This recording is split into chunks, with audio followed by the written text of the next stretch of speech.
Hola, hoy vamos a hablar de las comidas que nos identifican.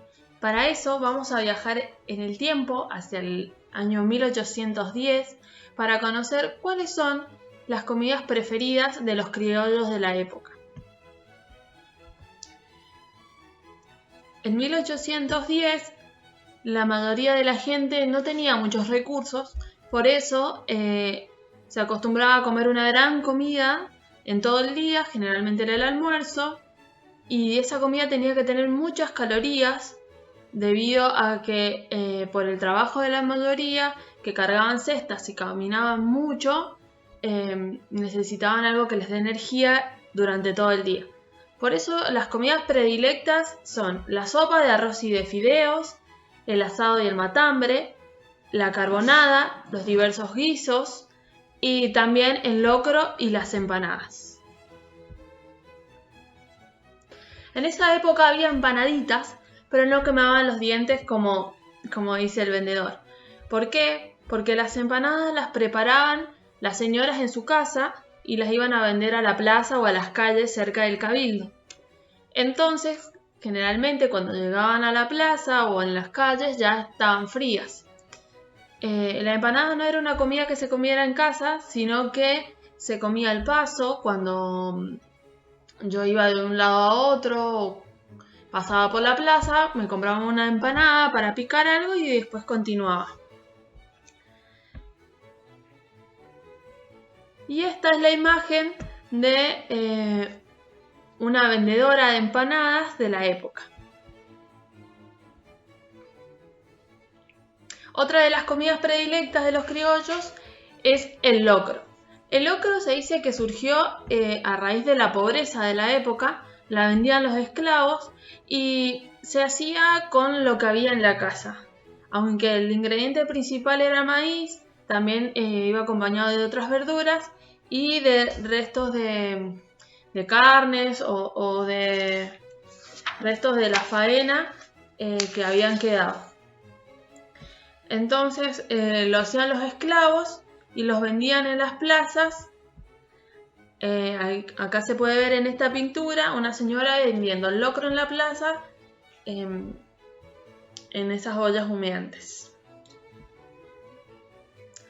Bueno, otra cosa que me olvidaba decirles es que si bien el ingrediente principal del locro es el maíz, había varias recetas dependiendo de la región en la que se hacía, porque generalmente se hacía con lo que se tenía en la casa. Otra de las comidas que les gustaba mucho era la carbonada, que era un guiso que también tenía maíz, pero que se hacía dentro de los zapallos. Bueno, en el 1810 no había golosinas, pero a los chicos les encantaba la mazamorra, que es un postre que se hacía a partir de maíz blanco con leche cruda y azúcar. Esta preparación se comía a cualquier hora y era muy normal ver a los vendedores por las plazas. En este caso tenemos una vendedora que en la cesta lleva el jarrón con la mazamorra. También se dice que era mucho más rica la mazamorra que vendía la mazamorrera o el mazamorrero que la que se hacía en casa, porque ellos la hacían con leche fresca. En cambio, en casa la hacían con la leche que le vendía el lechero. Muchas veces esa leche venía adulterada con agua, o como en esa época no se podían conservar bien los alimentos, si había estado un tiempo fuera sin usarse, entonces llegaba en mal estado.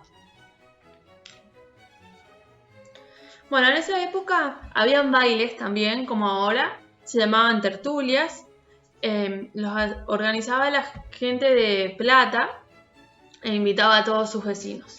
En esas tertulias se acostumbraba a tomar mate y a comer pastelitos o tortitas fritas. Generalmente esos bailes empezaban en la tardecita y duraban hasta altas horas de la noche.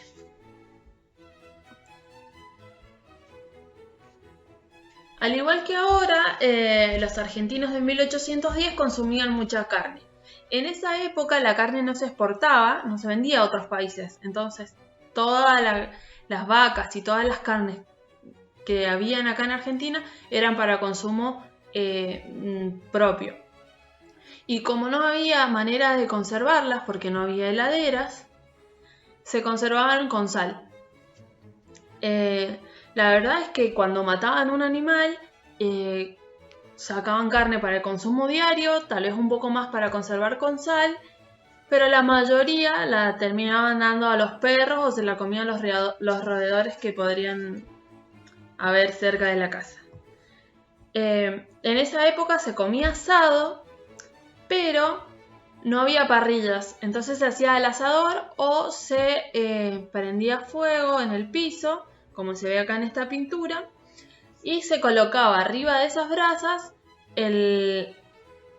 la carne o un pedazo de carne con cuero para que se cocinase. Bueno, y ahora les voy a contar algunos datos que encontré mientras estaba investigando para hacer este video. La primera es que en 1810 existió el delivery, fue el 22 de mayo que los patriotas estaban en el Cabildo sesionando y no podían salir en todo el día. Empezaron en la mañana hasta la tarde y como no podían salir, un señor que se llama Andrés, que tenía un negocio ahí cerca del Cabildo, les llevó bizcochitos, chocolate caliente, vino y comida para las 200 personas que estaban allí para que no tuvieran que salir a comer. Así que se puede decir que ese fue el primer delivery que hubo en Argentina el 22 de mayo. Y otro dato es que en esa época también existía el helado, que era muy distinto al que nosotros comemos hoy, porque en esa época no había heladeras. Entonces lo que se hacía es que se buscaba, por ejemplo en Mendoza, se buscaba hielo de la montaña, se traía a caballo y un señor lo ponía en tarritos de aluminio, lo molía y le agregaba el sabor que quisieran, le agregaba frutas o crema de vainilla y hacía el helado y lo vendía por las calles. Esa es la figura del heladero en esa época. En ciudades como Buenos Aires, que no tenían la cordillera cerca y no podían ir a buscar hielo a la montaña, tenían que esperar a que cayera granizo. Entonces cuando caía granizo, molían ese hielo y con eso hacían el helado. Y acá esta es una pintura donde el que está tomando helado es San Martín. Cuando vivía en Mendoza, él pedía mucho el helado, le encantaba el helado de crema de vainilla. Entonces siempre le traían hielo de la montaña y le hacían el helado de vainilla. Bueno, ¿cuál es la actividad para esta semana? De todas estas comidas que vimos en el video, quiero que ustedes me manden un audio o un videito y me cuenten si ustedes siguen comiendo estas comidas y cuál es de ellas su favorita. Y de esa favorita, que me cuenten al menos 3 ingredientes que yo necesito tener para poder hacerla. Y ahora, como modo de ejemplo, les voy a mostrar cuál es mi favorito. De todos esos, mi favorito es el mate, que siempre está acá mientras trabajo, mientras limpio la casa, todo el día. Ahí el mate. Pero nosotros siempre seguimos comiendo, sobre todo asado y empanadas, que los hacen en mi casa mis papás. Y bueno, y de los ingredientes del mate podemos tener la yerba, agua caliente, pero no hervida, y a mí me gusta echarle algún yuyito, generalmente té de burro para que tenga un sabor distinto. Bueno, espero que les haya gustado el video, que puedan hacer esta actividad en casa y que se sigan cuidando. Nos vemos.